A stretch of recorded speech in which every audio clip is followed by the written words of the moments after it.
चौलागाईज्यू र सचेत सृजनशील दिदीबहिनी समूह समाजका उपाध्यक्ष सचिव प्रशिक्षकज्यू र समूहमा आबद्ध रहनुभएका सम्पूर्ण दिदीबहिनीहरू र यहाँ उपस्थित सम्पूर्ण टोलबाट पाल्नुभएका टोल अध्यक्ष सचिव लगायत यहाँ यस हलमा उपस्थित हुनुभएका सम्पूर्ण महानुभावहरूलाई म सम्झना परिवारको तर्फबाट र कालिका नगरपालिका वडा नम्बर 6 को तर्फबाट हार्दिक नमस्कार व्यक्त गर्दछु र स्वागत पनि गर्न चाहन्छु। धेरै कुरा त लक्ष्मीनारायण चौलागाईले भनिसक्नुभयो, समय पनि भन्दा ढिला भइसकेको छ। म धेरै समय नलिकन यहाँहरूको धेरै समय नलिकन म छोटो कुरा मात्रै भन्न चाहन्छु। यहाँहरूले नजानेर आउनु भएको होइन जस्तो लाग्छ है मलाई चाहिँ। हेर्दाखेरि 101 अब्बल हुनुहुन्छ, तैपनि हाम्रो सिकाइ हामीले सिक्नुपर्ने, अघि सरले भन्नुभयो जस्तै गरेर भोलि मर्नु छ भने आजसम्म पनि हामीले सिक्नुपर्छ अरे के। हामीले जति सिके पनि कमै हुन्छ। त्यसैले यो 5 दिनसम्मको बसाइ यहाँहरूको सुखद रहोस्, सुखमय रहोस् र यहाँहरूले भरपुर यो 5 दिनको उत्कर्ष तालिम लिनुहुनेछ।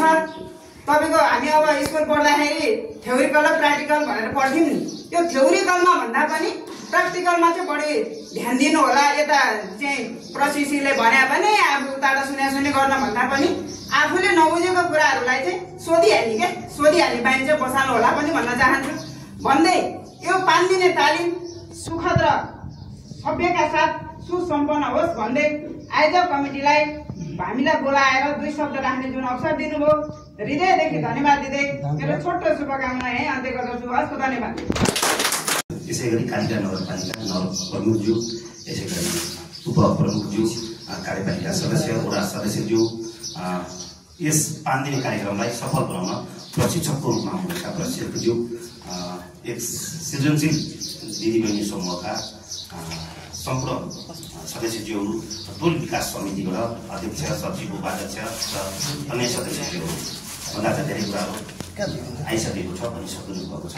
यो कालिका नगरपालिका वडा नम्बर 6 ले यो टोल विकास समिति अध्यक्षहरूलाई अथवा त्यहाँका प्रतिनिधिहरूलाई चाहिँ यो क्षमता अभिवृद्धिको लागि अलिक समाजमा धेरै कुराहरू हुन्छ, त्यसमा पनि हामीले 2-4 कुराहरू बोल्न अगाडि आएर उभिएर त्यहाँ हामी कुर्सीमा बसेर केही कुराहरू भन्न सक्ने, तर उठेर भन्नुपर्दा अथवा माइक समाएपछि चाहिँ त्यही कुरा अभिव्यक्ति गर्न नसक्ने भएको हुनाले यहाँहरूको हाम्रो केही कुराहरू यसलाई क्षमता अभिवृद्धि हुन्छ कि हामीले भोलिका दिनमा केही कुराहरू सिकेर समाजमा रूपान्तरण गर्न सक्छौँ कि यहाँहरूले चाहिँ घर मात्रै होइन, आफू मात्रै होइन, आफ्नो घर, समाज र समुदायमा पनि हामीले केही परिवर्तन गर्न सक्नुहुन्छ, समाज रूपान्तरण गर्न सक्नुहुन्छ भन्ने अभिप्रायले कालिका नगरपालिका वडा नम्बर 6 ले यहाँलाई यसरी बोलाएर प्रशिक्षणको रूपमा तालिमको रूपमा दिन लागेको मलाई लाग्छ। अहिले कुराहरू आएको छ, यहाँहरू सबै मलाई सांसद मन्त्री पनि चलाउन सक्ने आदरणीय व्यक्तित्वहरू हुन्छ।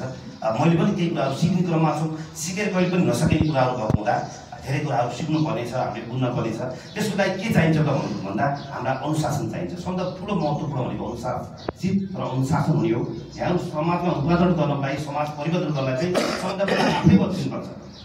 यो अरूले भएन, यो गरे भएन, सामाजिक सञ्जालमा आएका धेरै कुराहरू छन् नि, ती कुराहरू भन्दा पनि आफू सबैभन्दा पहिला आफू समाजमा परिवर्तन हुनुभयो, यहाँहरू अनुशासित हुनुभयो भने सबै कुराहरू हुन्छ। यहाँहरू अनुशासन हुनेछ र प्रशिक्षकको रूपमा जो अहिले सिन्धु पनि ढकाल पनि अत्यन्तै मिलनसार भने दिएको प्रशिक्षण मैले अघिल्लो पटक पनि त्यसै एकछिन धेरै समय त गर्न सकिनँ, थोरै समय बसेर सुन्दा बहुत राम्रोसँग गर्नुहुन्छ। उहाँले अगाडिबाट बसेर प्रशिक्षण दिइरहँदा यहाँहरूले पछाडि बसेर हल्ला गर्नुभयो भने त्यसको कुनै औचित्य छैन। म पनि पुरा समय मिलाइदिए अनुकूल मिलेसम्म बसेर सिक्ने प्रयास पनि गर्नेछु। तथापि समयकाल कस्तो हुन्छ किन यहाँले अत्यन्तै शालीनता प्रदर्शन गरेर यस कार्यक्रमलाई पूर्णता सफलता प्रदान गर्नुहुनेछ भन्ने आशा राख्दै यहाँबाट फेरि भोलि पछि पनि सँगै गर्नेछु। यिनी वचनबद्धता व्यक्त गर्दै यहाँहरूको साथ सहयोगलाई कालिका नगरपालिका हरदम तयार रहेको वचनबद्धता व्यक्त गर्दै म यहीँ आउँछु।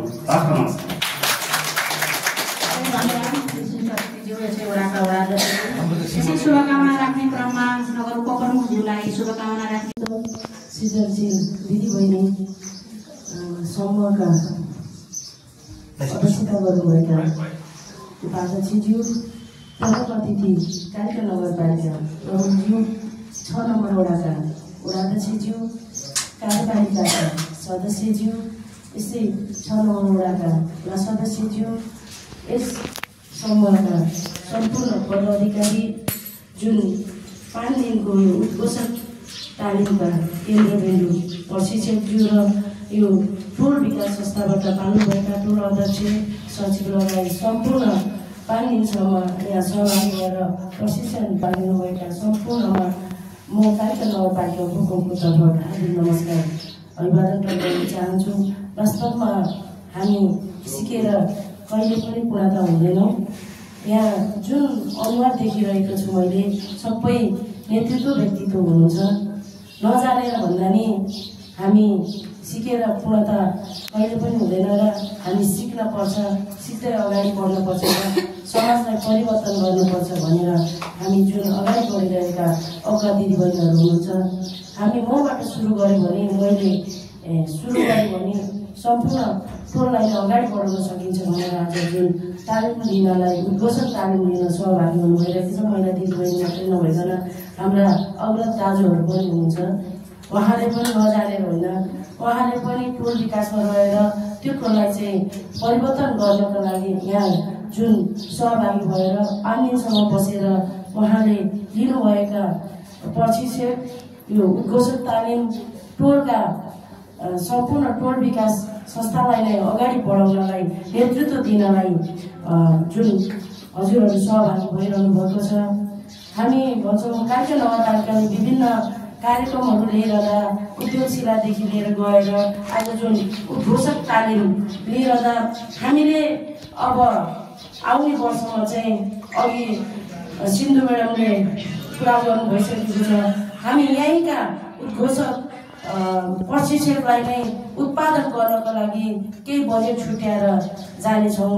महिला दिदीबहिनीहरूलाई हामी एउटा वडाबाट 2 जनाको दरले 11वटा वडाबाट 11 जना 22 जनालाई हामी पूर्णता 1 हप्ताको प्रशिक्षक उद्घोषक तालिम दियो भने यहीँबाट नै उत्पादन गर्न सकिन्छ भनेर मसँग अलि म पहिला मेसाभन्दा पहिले अगाडि छिर्दा उहाँले राख्नुभएको प्रस्तावलाई मैले स्वीकार गरेर त्यो कार्यक्रमलाई चाहिँ पहिलो प्राथमिकतामा राखेर यहाँका दिदीबहिनीहरूले नै आफै नै प्रशिक्षक हुनुभयो भने हामीलाई प्रशिक्षक खोजिरहनु आवश्यक पर्दैन र यहीँका दिदीबहिनीहरूले पनि अलिअलि पाउने सेवा सुविधा पनि यहीँकै दिदीबहिनीहरूले पाउनुहुनेछ र तपाईँहरूले आफ्नो नेतृत्व विकास पनि गर्न सक्नुहुनेछ र कालिका नगरपालिकालाई मात्रै नभइकन सिङ्गो चितवन जिल्लालाई समेटेर तपाईँहरूले प्रशिक्षक दिन सक्नेसम्म बनाउनका लागि सिङ्गो कालिका नगरपालिका सिङ्गो लाग्ने प्रतिबद्ध जाहेर गर्न पनि चाहन्छु र जुन कार्यक्रममा हजुरहरू सहभागी भइरहनु भएको छ जुन कार्यक्रमले चाहिँ तपाईँहरूलाई चाहिँ एकदम टेवा मिलोस् र तपाईँहरू अझै अग्रसर भएर जुन यो सृजनशील दिदीबहिनीलाई म धन्यवाद दिन पनि चाहन्छु। उहाँले यो उद्घोषक तालिम मात्रै नदिकन उहाँले विभिन्न ब्युटी पार्लरदेखि लिएर गएर दिदीबहिनीहरूलाई समेटेर जुनसुकै काममा पनि अगाडि बढेर दुःख सुखमा साथ दिँदै अगाडि बढिरहनु भएको छ। फेरि पुनः यस समूहका दिदीबहिनीहरूलाई धन्यवाद दिँदै मेरो भनाइ यहाँ अन्त्य गर्छु। हस्त धन्यवाद। कार्यपालिका सदस्यज्यू वडा सदस्यज्यूहरू र सृजनशील दिदीबहिनी महिला समूहका दिदीबहिनीहरू र आज यो प्रशिक्षण कार्यक्रममा उपस्थित हुनुभएका सम्पूर्ण हलभित्र रहनुभएका सबैमा म कालिका नगरपालिका नगर प्रमुखको तर्फबाट हार्दिक नमस्कार व्यक्त गर्न चाहन्छु। यो लामो कुराहरू गर्नु छैन। तपाईँहरूले आफ्नो सिक्नको लागि तपाईँहरू आउनुभएको छ। तपाईँहरूले यो ढुकाबाट छिर्ने बित्तिकै म यहाँ सिक्ने हो भन्ने कुरा मानसिक रूपमा लिनुहोस् 1 नम्बर। 2 नम्बर तपाईँको आफ्नो भौतिक शरीर जहाँ छ मनलाई त्यहीँ राख्नुहोस्।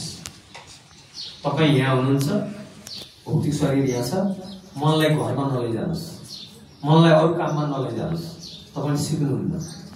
तपाईँ शरीर सँगसँगै मनलाई पनि एकत्रित गरेर एक ठाउँमा केन्द्रित गर्नुहोस्। तपाईँको सिकाइ त्यहीँनिरबाट सुरु हुन्छ। यदि तपाईँ त्यो गर्न सक्नुभयो भने तपाईँले सिक्नुहुन्छ, नत्र सिक्नुहुन्न। अनि आफूलाई अरू वा सबै सरह हो छु म भन्ने बनाउनुहोस्। अरू चाहिँ धेरै ठुल्ठुला, म चाहिँ नजानेको नबुझेको भन्ने नबनाउनुहोस्। तपाईँ पनि सिकेपछि तपाईँ त्यो पूर्ण रूपमा सक्नुहुन्छ भन्ने कुरा आफूलाई बनाउनुहोस्। हामी चाहन्छौँ सबैको नेतृत्व बराबर विकास होस् भन्ने चाहन्छौँ। जब तपाईँले केही कुराहरू बुझ्नुहुन्छ, सिक्नुहुन्छ, समृद्धि आउने भन्ने कुरा त्यही नै हो। यहाँका व्यक्तिहरू टाढा बाठा सबै अरूलाई सहयोग गर्न सक्ने हुन् भन्ने हाम्रो कालिका नगरपालिकाको चाहना छ। यसमा विभिन्न क्षेत्रहरूमा काम गर्ने कुराहरू हुन्छ। तपाईँको घरकै विषयहरूमा पनि तपाईँ हामी अतिथि आउँदा कस्तो सत्कार गर्ने अथवा अरू विषयमा कस्तो गर्ने, कुन विषयको कार्यक्रममा जाँदा कुन कुरा गर्ने। अहिले एउटा नराम्रो छ, के नराम्रो कुराले घर गरेको छ भने जहाँ गएर पनि मनमा जे लागेको छ त्यही गर्ने। चाहे मलामी जाँदा होस्, चाहे जन्ती जाँदा होस्, चाहे विवाहमा जाँदा होस्, चाहे अन्य गतिविधि पूजामा जाँदा होस्, आफ्नै कुरा मात्रै तपाईँको के लागेको छ त्यो गर्ने बानी छ। र हामी राम्रोलाई राम्रो, नराम्रोलाई नराम्रो भन्न सक्दैनौँ। मनमा परेकोलाई नराम्रो भए पनि राम्रै भन्ने, मन नपरेकोलाई राम्रो भए पनि नराम्रै भन्ने, आफूलाई मन पर्यो नराम्रो भयो भने फेरि त्यसलाई राम्रै भन्ने। कुनै पनि विषय वस्तुको गुण र दोषको आधारमा समर्थन विरोध गर्ने बानी बसाउनुहोस् आफूलाई। तपाईँले देखेका कुराहरूमा सबै झुटो छैनन्। तपाईँले बुझेका जानेका कुराहरू सबै साँचो पनि नहुन सक्छन्। त्यसलाई छान्न सिक्नुहोस्। तपाईँको नेतृत्व त्यहीबाट सुरु हुन्छ। तपाईँ आफ्ना कुराहरू अडानका साथ राख्नुहोस्, तर तपाईँ नरमपनबाट पनि अडानका कुराहरू राख्न सकिन्छ। यी कुराहरू सिक्ने बुझ्ने जीवन रहेसम्म हो। आज 2 दिन 4 दिन सिकेर मात्रै सकिँदैन। त्यसकारणले गर्दा यी विषयहरूलाई जोड्दै आगामी दिनमा तपाईँको सबल सक्षम नेतृत्व हुनुहुनेछ भन्ने शुभकामनाका साथ मेरो भनाइ त गर्छु। हस्, धन्यवाद, नमस्कार।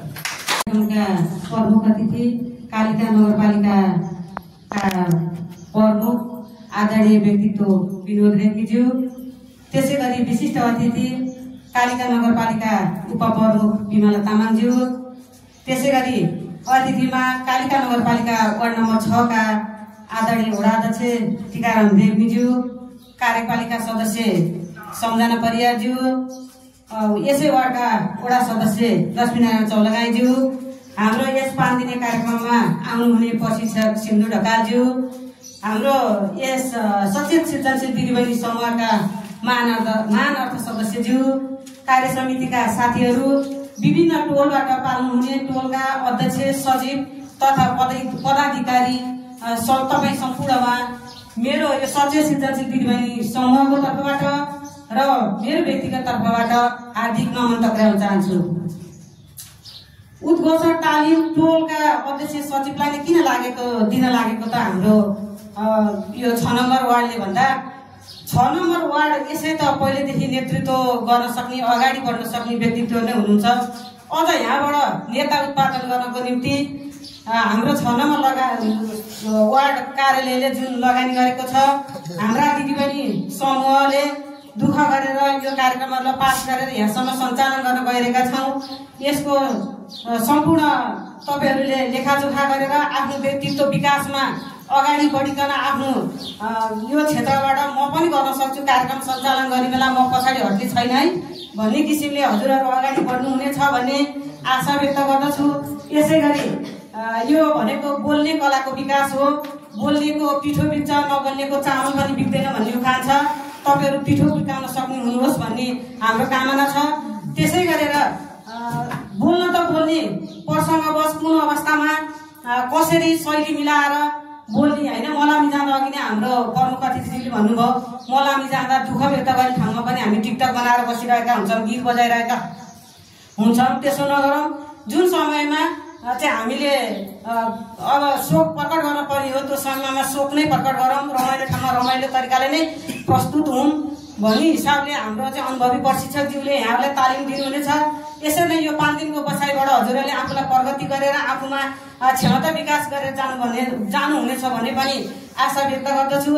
यसै गरी हाम्रो यस कार्यक्रमलाई सफल बनाउनको निम्ति चाहिँ आफ्नो व्यस्त समयको बावजुद पनि यस कार्यक्रममा पाल्नुहुने आजका प्रमुख अतिथिज्यू, विशिष्ट अतिथिज्यूहरू, सम्पूर्ण मेरा कार्य समितिका साथीहरू, उहाँको सहयोगले नै मैले यो कार्यक्रम अध्यक्ष बिना पनि यहाँसम्म सञ्चालन गर्न सकेको छु। साथीहरूको योगदान हो यो सबै। यसरी नै यहाँ उपस्थित हुने सम्पूर्ण तपाईँहरूलाई आजको यो उद्घाटन सत्र यहीँ समापन भएको घोषणा गर्दै अब प्रशिक्षण कार्यक्रम भएकोले प्रशिक्षण सत्र सुरु गर्नको निम्ति आजका हाम्रा प्रशिक्षकज्यू सिन्धु ढकालज्यूलाई अनुमति दिँदै म पनि बिदा हुन्छु। हस्त, धन्यवाद।